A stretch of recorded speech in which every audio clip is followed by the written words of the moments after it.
Assalamualaikum warahmatullahi wabarakatuh. Waalaikumsalam. Alhamdulillah wassalatu wassalamu ala Rasulillah wa ala alihi wa sahbihi wa man wala, amma ba'd. Ayyuhal ikhwah wal akhwat, a'azzani wa a'azzakumullah. Saudara-saudari yang semoga dimuliakan oleh Allah, kita bertemu kembali di malam Senin untuk mengkaji Kitab Tauhid alladzi huwa haqqullahi 'alal 'abid, karya Syekhul Islam Mujaddid Da'wah Muhammad bin Abdul Wahhab bin Sulaiman At-Tamimi rahimahullahu ta'ala. Ya, pada pertemuan sebelumnya kita masih di bab qaulillahi ta'ala falamma atahuma shalihan ja'ala lahu syuraka fima atahuma. Bab firman Allah Ta'ala, tatkala dia memberikan kepada keduanya anak yang baik sempurna, maka keduanya menjadikan sekutu baginya dalam hal anak yang diberikan kepada keduanya. Nah, ini judulnya dan sudah kita bahas. Yang dimaksud tatkala Allah memberikan kepada keduanya, kedua di sini siapa? Manusia, ya, manusia dari keturunan Nabi Adam. Jadi dua orang ini, suami istri ini, ketika sudah Allah berikan anak yang baik, anak yang sempurna, tidak cacat, keduanya justru menyebutkan Allah terkait dengan anak tersebut. Padahal sebelumnya mereka berkata, kalau misalkan engkau memberikan kepada kami anak yang soleh, lanakunanna minasyakirin, tentu kami akan termasuk orang-orang yang bersyukur kepada Allah. Tapi ketika keduanya sudah diberikan anak yang soleh, yang baik, maksudnya anak yang sempurna, tiba-tiba keduanya menyebutkan Allah, lupa dengan doa yang sebelumnya mereka panjatkan kepada Allah. Nah, ini dua orang di sini yaitu manusia, anak keturunan Adam, bukan Adam dan Hawa, ya, bukan Adam dan Hawa. Sudah kita bahas. Dan kita juga sudah membahas pada pertemuan sebelumnya perkataan Ibnu Hazm bahwasanya para ulama sepakat akan diharamkannya segala nama yang diperhambakan pada selain Allah, seperti Abdul Amr, hambanya Amr, Abdul Ka'bah, hambanya Ka'bah, wa ma asbaha dzalik, dan nama yang serupa dengan itu. Hasya Abdul Muttalib, kecuali katanya Abdul Muttalib. Artinya kalau menurut Ibnu Hazm, Abdul Muttalib tidak termasuk yang diharamkan. Dan kita sudah bahas ada perbedaan pendapat terkait dengan Abdul Muttalib. Ada yang membolehkan dan ada yang tidak membolehkan. Di antara yang membolehkan ya Imam Ibnu Hazm, Syekh Abdul Aziz bin Abdullah bin Baz, dan di antara yang mengharamkan di antaranya Syekh Muhammad bin Shalih Al-Utsaimin. Dan pendapat yang tidak membolehkan ini yang lebih kuat. Wallahu a'lam, sudah kita sebutkan alasannya. Termasuk tidak boleh juga memberi nama dengan nama Abdul Muttalib. Kenapa? Karena Abdul Muttalib ini nama orang terdahulu. Selain itu juga Nabi SAW, pertama Nabi sudah melarang penghambaan nama yang memperhambakan kepada selain Allah. Ini berlaku umum, termasuk nama Abdul Muttalib, hamba Muttalib. Ini pun dilarang. Adapun nama kakek Nabi Abdul Muttalib, kenapa Nabi tidak mengubahnya? Kan kakeknya sudah meninggal, wafat. Ya, nggak sempat menyaksikan. Dan ada yang menyatakan sepupu Nabi namanya Abdul Muttalib. Ini dalil yang digunakan Syekh bin Baz. Namun kalau kita menyaksikan pendapat para ulama, ahli sejarah dan ahli hadis, mereka beda pendapat. Ada yang menyatakan sepupu Nabi namanya Abdul Muttalib, dan ada yang menyatakan Al-Muttalib. Ya, artinya diperselisihkan Bapak ya. Makanya pendapat yang lebih kuat, lebih hati-hati itu dilarang. Nama Abdul Muttalib pun dilarang. Nah, ini pembahasan tentang Ibnu Hazm kesepakatan para ulama tentang diharamkannya segala nama yang diperhambakan kepada selain Allah. Lalu pada pertemuan sebelumnya juga kita sudah menyebutkan riwayat dari Ibnu Abbas ketika menafsirkan ayat yang sudah kita bahas tadi. Ketika dia memberikan kepada keduanya anak yang baik, yang sempurna, maka keduanya menjadikan bagi Allah sekutu terkait dengan anak yang sudah diberikan itu. Nah, di sini Ibnu Abbas menyebutkan ketika Adam menggauli Hawa, Hawa pun hamil. Lalu keduanya didatangi oleh iblis. Kemudian iblis berkata, inni sahibukuma alladhi akhrajtukuma minal jannah la tuti'anni aw la aj'alanna law qarnai ayyil. Sesungguhnya aku adalah teman kalian berdua. Sesungguhnya aku adalah teman kalian berdua yang pernah mengeluarkan kalian dari surga.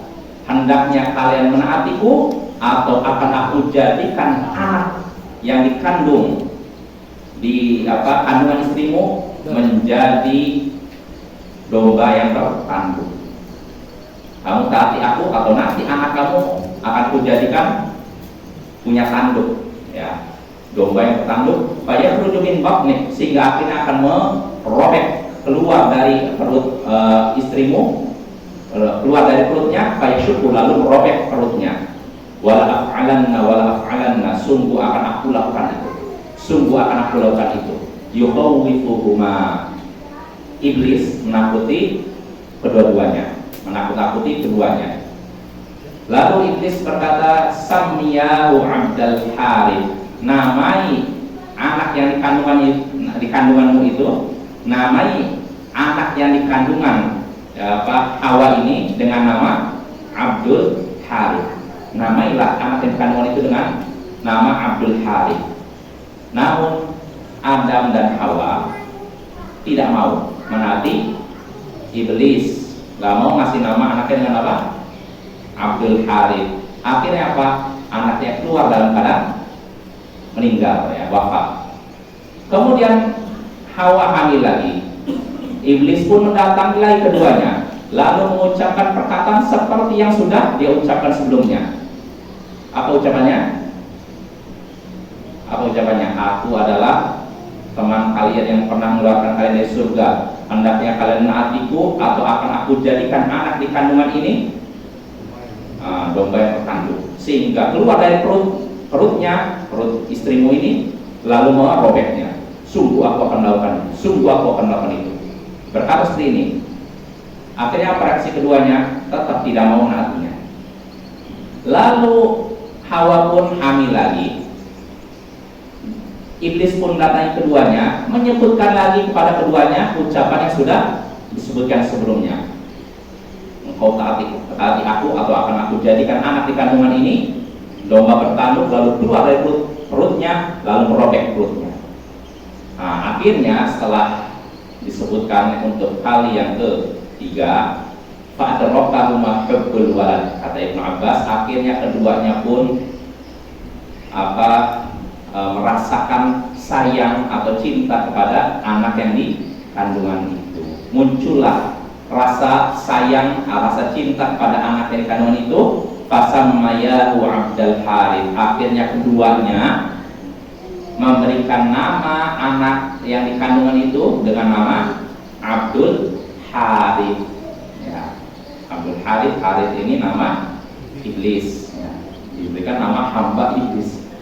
Padahal qaulul, lalu kata Ibnu Abbas, itulah maksud firman Allah Ta'ala, ja'ala lahu syuraka fima atahuma.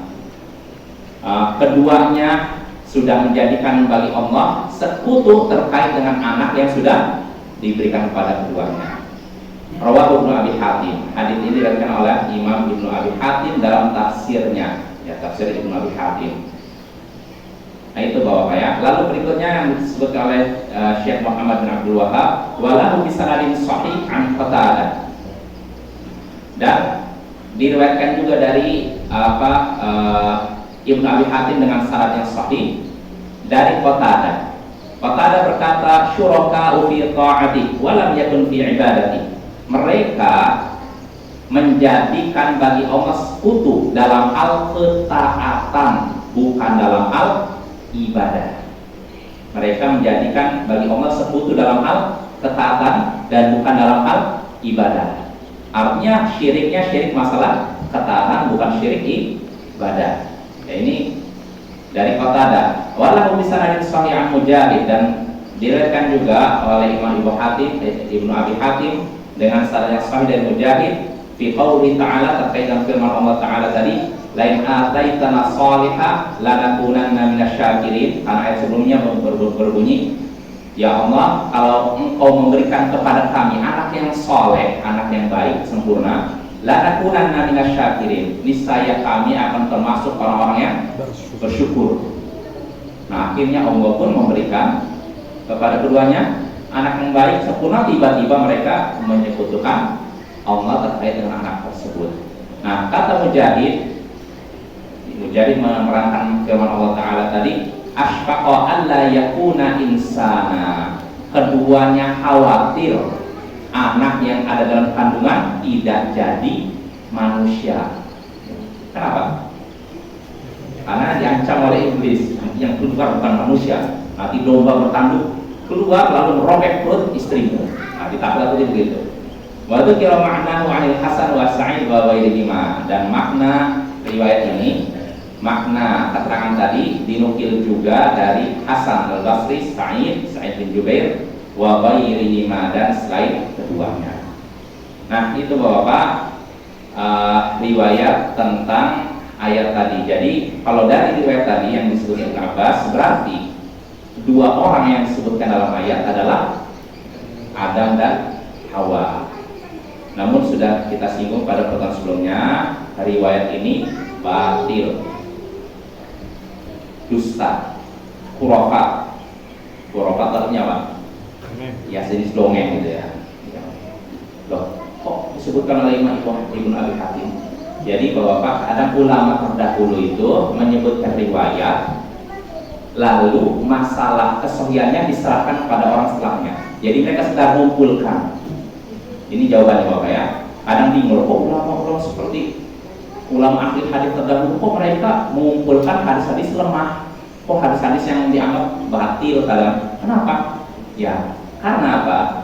Kadang sebagai ulama mengumpulkan riwayat sekedar ini aja. Mereka dalam rangka istilahnya mengumpulkan ilmu. Yang penting dikumpulkan dulu, nanti masalah penelitian diteliti, ini sahih, lemah, ini kuat, ini batil, nanti diserahkan kepada orang-orang setelah mereka.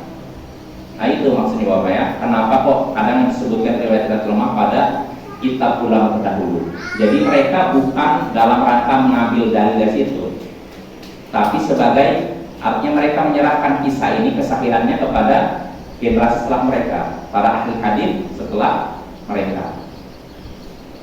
Nah itu ya, jadi hadis ini, riwayat tadi itu riwayat yang batil, dusta.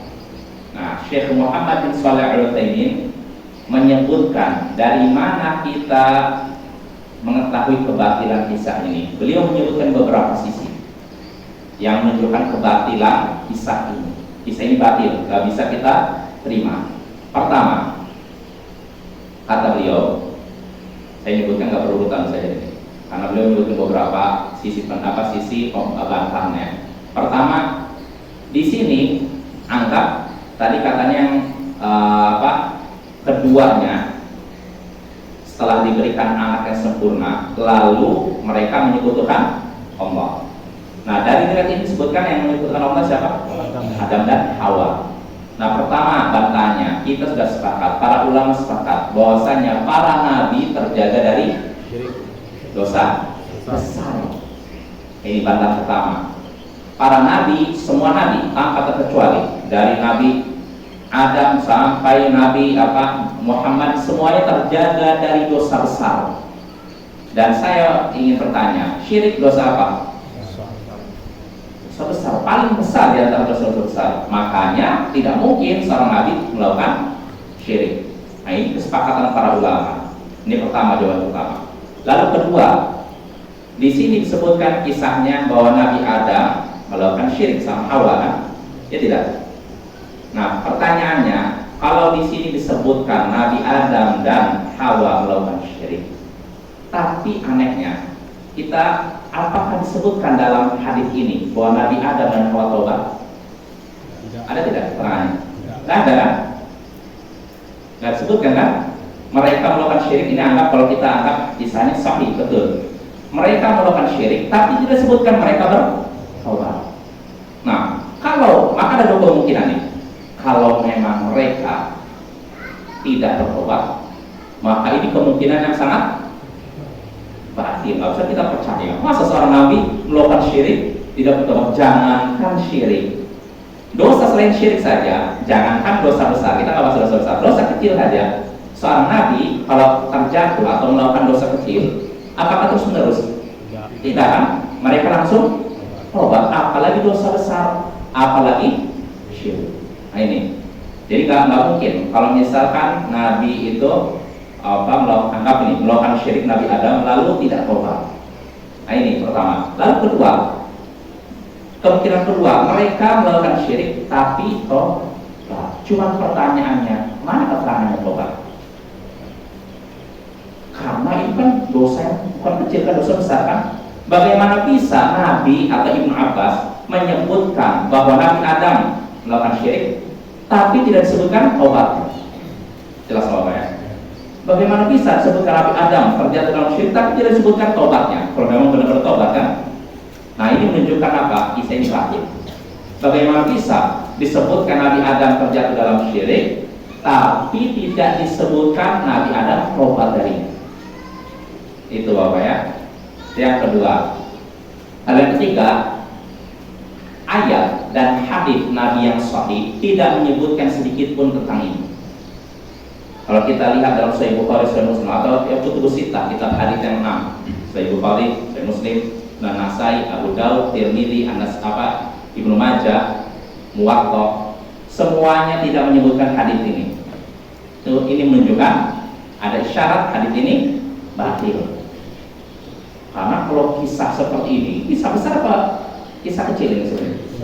Masalah besar syirik. Oh anehnya nggak disebutkan dalam kitab-kitab hadis yang mu'tabar, kitab-kitab hadis yang diakui oleh para ulama dan oleh umat. Malah disebutkan dalam kitab tafsir Ibnu Abi Hatim yang nggak terlalu ini, nggak terlalu menonjol. Bukan kitab hadis malah, kitab tafsir. Nah itu apa? Gitu ya. Itu sisi ketiga. Batilnya kita bisa mengetahui batilnya kisah ini. Lalu keempat, di sini disebutkan dalam riwayat ini, iblis ketika mendatangi Adam dan Hawa, iblis berkata, sesungguhnya aku adalah sahabat kalian berdua yang telah mengeluarkan kalian berdua dari surga. Aku adalah sahabat kalian berdua yang pernah mengeluarkan kalian dari surga. Nah, kalau memang iblis tujuannya menggoda Adam dan Hawa untuk berbuat syirik, harusnya bagaimana?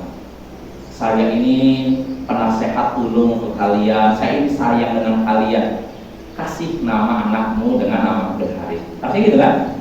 Tapi yang dikatakan iblis apa? Aku sudah mengeluarkanmu dari. Kalau udah disebutkan ini, Adam dan Hawa akan apa? Siap-siap kan? Oh ini musuh ini berarti, ya kan? Ya masa bodoh sekali Nabi Adam dengan itu. Musuh, tapi menyatakan dia ingin menggoda Adam, tapi dia menyatakan aku pernah mengeluarkan kalian dari surga. Disebutkan gitu udah hati-hati kan? Oh berarti saya hati-hati nih. Dia akan memperdaya saya lagi. Nah itu. Nah itu Bapak ya. Ke sisi keempat ya. Lalu berikutnya kita bisa mengetahui kebatilan kisah ini. Di sini disebutkan apa iblis berkata kepada Adam dan Hawa, kalian harus menaatiku atau akan aku jadikan anak di kandungan ini kambing yang bertanduk, sehingga keluar dari perutnya lalu merobek perutnya. Merobek perut siapa? Hawa. Nah pertanyaannya, Nabi Adam kira-kira percaya tidak dengan itu? Mengubah manusia jadi kambing bertanduk, domba bertanduk. Yang sanggup melakukan ini siapa? Allah. Allah kan? Itu hanya hak rububiyah Allah. Allah lah yang bisa menciptakan, menguasai, mengatur alam semesta, termasuk menciptakan, mengubah orang dari bentuk ini bentuk ini. Ini kita semua meyakini itu kan. Sampai orang kafir Quraisy pun nggak pernah mereka meyakini berhala, mereka bisa melakukan itu.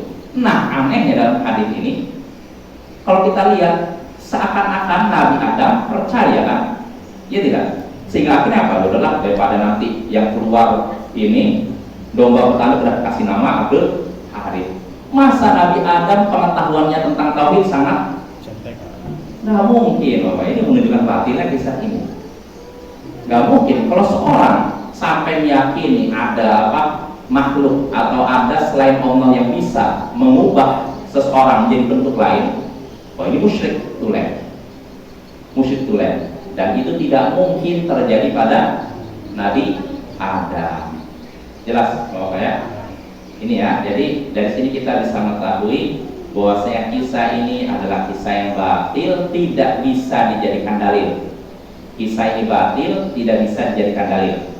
Ya maka yang benar tafsir ayat dalam ayat yang sudah kita bahas, kalau Allah memberikan kepada keduanya anak yang sehat, lalu maka keduanya menjadikan bagi Allah sekutu terkait dengan anak itu. Maksud kedua di sini apa? Manusia, keturunan Adam, bukan Adam dan Hawa. Nah ini ya. Jadi riwayat yang disebutkan oleh Syekh Muhammad bin Abdul Wahab di sini riwayat yang batil. Walaupun Syekh Bapak-bapak setelah menyebutkan ayat ini, beliau seakan-akan yang menguatkan dengan perkataan Qatadah, dan diriwayatkan oleh Ibnu Abi Hatim juga dari Qatadah bahwasanya maksud dalam ayat tadi mereka menyebutkan Allah yaitu dalam hal ketaatan, bukan dalam hal ibadah. Lalu disebutkan lagi riwayat lain yang menguatkan ayat riwayat tadi, padahal riwayatnya batil.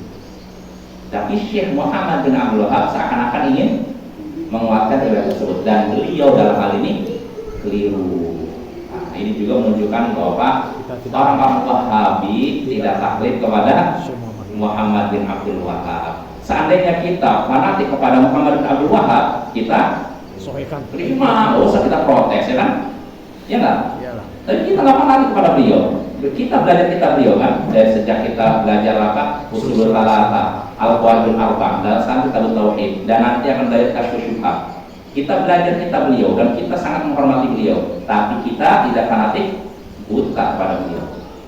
Jadi kalau beliau meriwayatkan, menyebutkan riwayat batil, kita katakan batil, tidak kita bela habis-habisan, Bapak ya.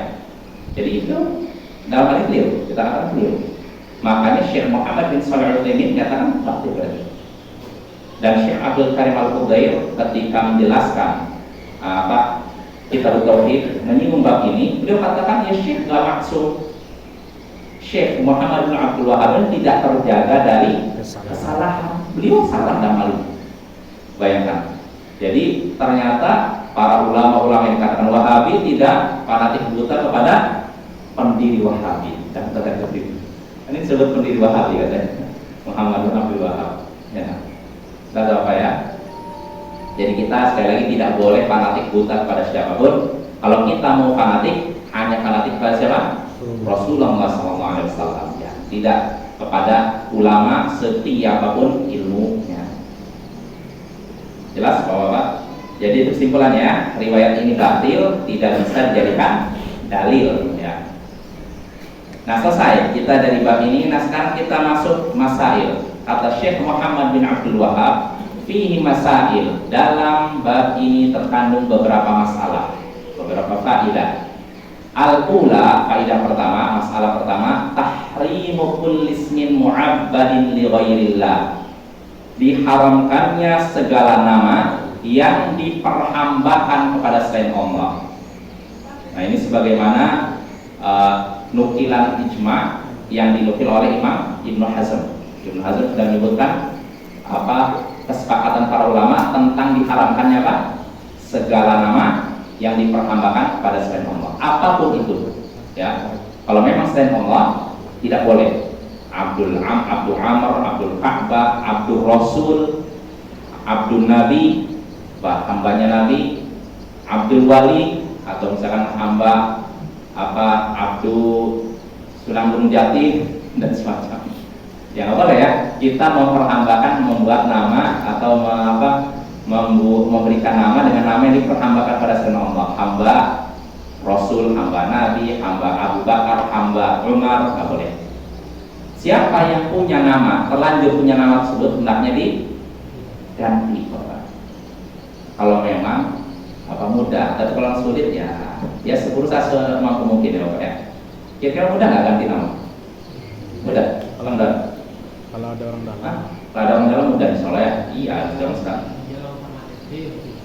Oh gitu. Kalau setelah SD susah ya? Oh gitu.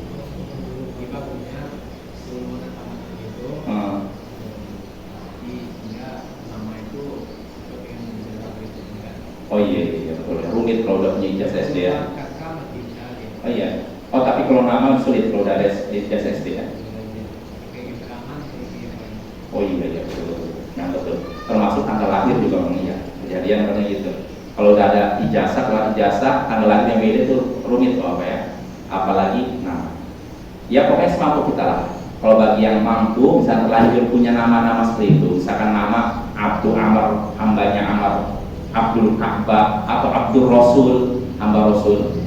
Kalau terlanjur punya nama seperti ini dan punya kemampuan untuk ubah-ubah, walaupun mengeluarkan biaya, insya Allah nggak akan sia-sia.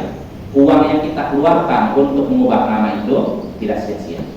Ini bagi yang punya uang. Tapi kalau tidak punya uang ya banyak berdoa kepada Allah. Ya semoga diberikan rezeki sehingga bisa mengubah itu. Oh iya, itu sudah diganti. Oh iya, alhamdulillah. Itu Bapak ya. Nama-nama seperti itu kadang kita kan orang Indonesia biasanya melihat nama yang indah langsung dikasih Abdul kadang-kadang. Abdul Umar, Abdul Hasan, kadang gitu. Ini harus diganti. Jadi kalau ada yang misalkan nama Abdul Umar, berarti Abdulnya dihilangkan. Jadi langsung Umar saja. Kalau misalkan namanya Abdul Hasan, hambanya Hasan, berarti Abdulnya dihilangkan. Atau kalau mau dikasih Allah, Abdullah Hasan, tidak masalah. Walaupun nama yang paling bagus, maksudnya nama yang afdol itu tidak rangkap ya. Kalau orang Arab itu namanya satu, tidak rangkap. Abdullah. Yang rangkap ini orang Ajam, orang non Arab. Dan ini belum masuk orang Arab. Artinya gini, ini kebiasaan non Arab yang masuk ke sebagian orang Arab. Orang Arab itu namanya tunggal, tidak panjang.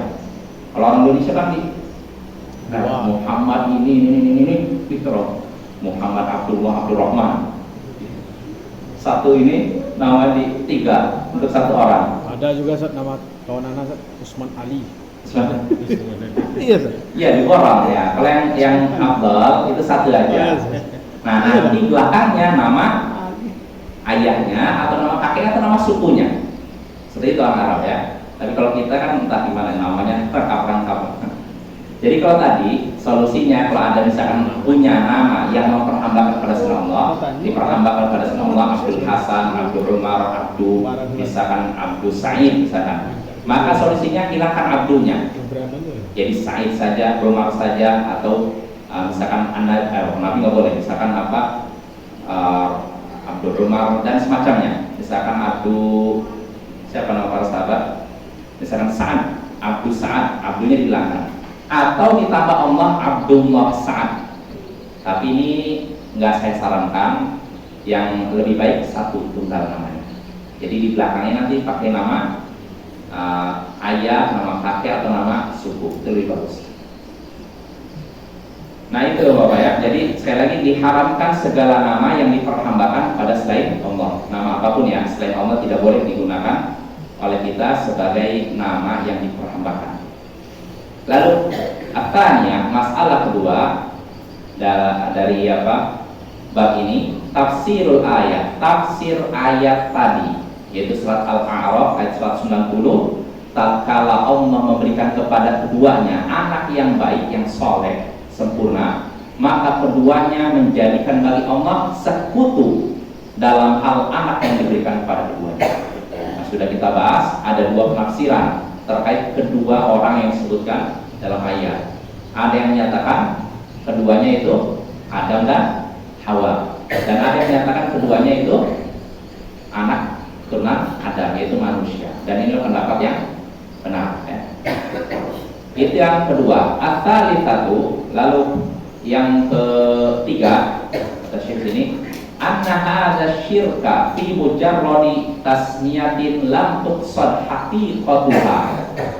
Permasalahan ketiga yang ada dalam bab ini, bahwasanya syirik ini, tadi kan syirik kan yang disebutkan oleh Syekh tadi kan, dalam ayat tadi syirik yang disebutkan dalam ayat ini cuma dalam hal penamaan, tidak dimaksudkan hakikatnya. Artinya syirik di sini cuma namanya syirik, tapi hakikatnya bukan syirik. Ini bagi yang berpendapat maksud dua orang tadi adalah Adam dan Hawa. Jadi sebagian ulama yang berpendapat maksud dua orang yang dalam ayat tadi adalah Adam dan Hawa, kata mereka maksud syirik ini sekedar nama saja, bukan pada hakikatnya. Hakikatnya bukan syirik, cuma nama aja, namanya syirik, tapi sebenarnya bukan syirik. Maka kata Syekh Muhammad bin Shalih Al-Utsaimin, tidak. Yang benar ini syirik kenyataannya, bukan sekedar nama. Syirik. Nah, tapi syirik ini dilakukan oleh dua orang, yaitu bukan Adam dan Hawa, tapi manusia. Jadi perbuatan mereka dengan apa disebutkan dalam ayat tadi, setelah diberikan oleh Allah anak yang baik, mereka pun menjadikan bagi Allah sekutu terkait dengan anak yang diberikan kepada tuannya. Ini syirik pada syirik yang hakiki. Kenyataannya syirik, bukan sekadar nama.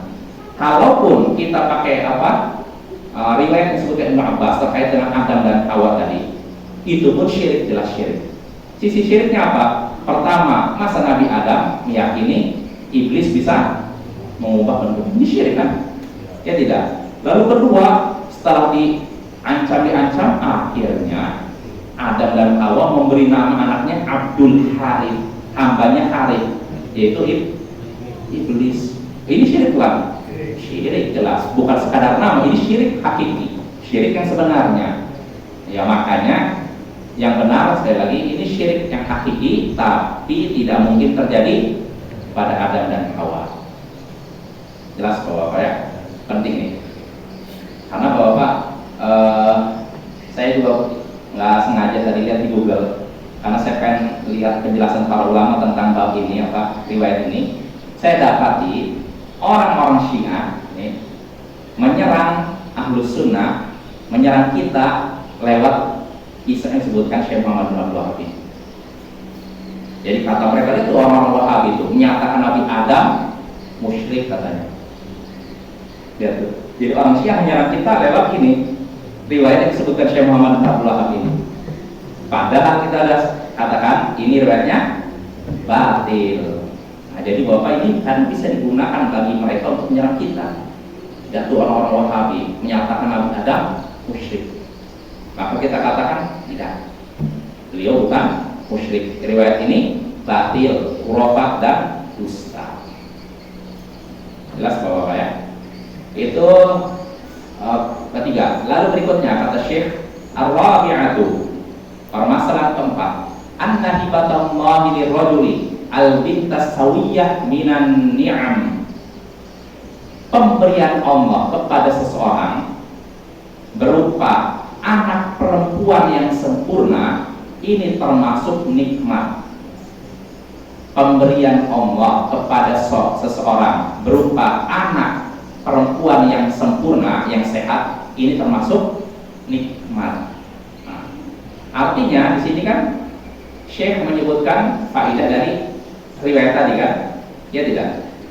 Atau dari ayat tadi, ketika keduanya diberikan oleh Allah anak yang sempurna, maka keduanya menjadikan Allah sebagai sekutu terkait dengan anak itu. Disebutkan dalam hadis ini, ayat tadi disebutkan tidak jenis kelaminnya? Tidak kan? Bahkan dalam riwayat yang disebutkan Ibnu Abbas pun tidak disebutkan jenis kelaminnya kan?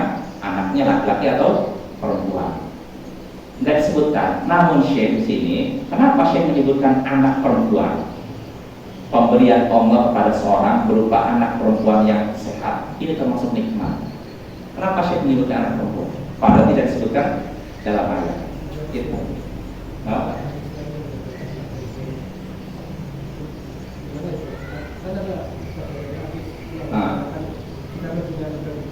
Iya, ya karena ini orang-orang Arab jahiliyah menganggap dapat anak perempuan ini adalah bencana dan aib.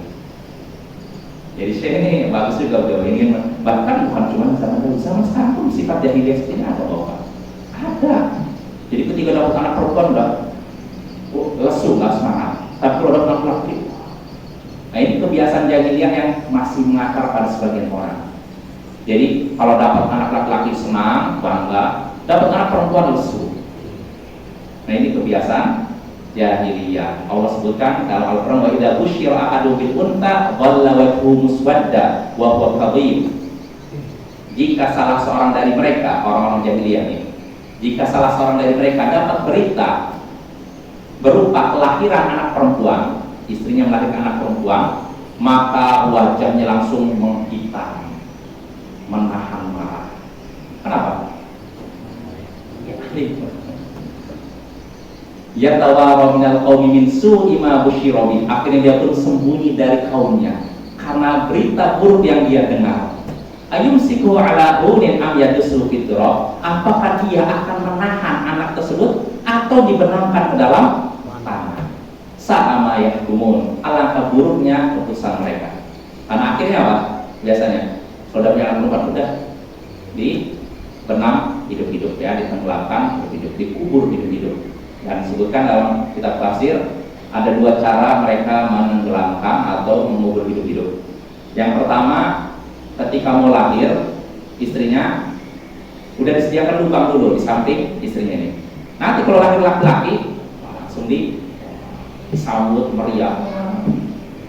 Ini kalau lahirnya anak laki-laki, tapi kalau lahirnya anak perempuan, langsung masukkan ke dalam lubang yang sudah disediakan di samping istrinya ini.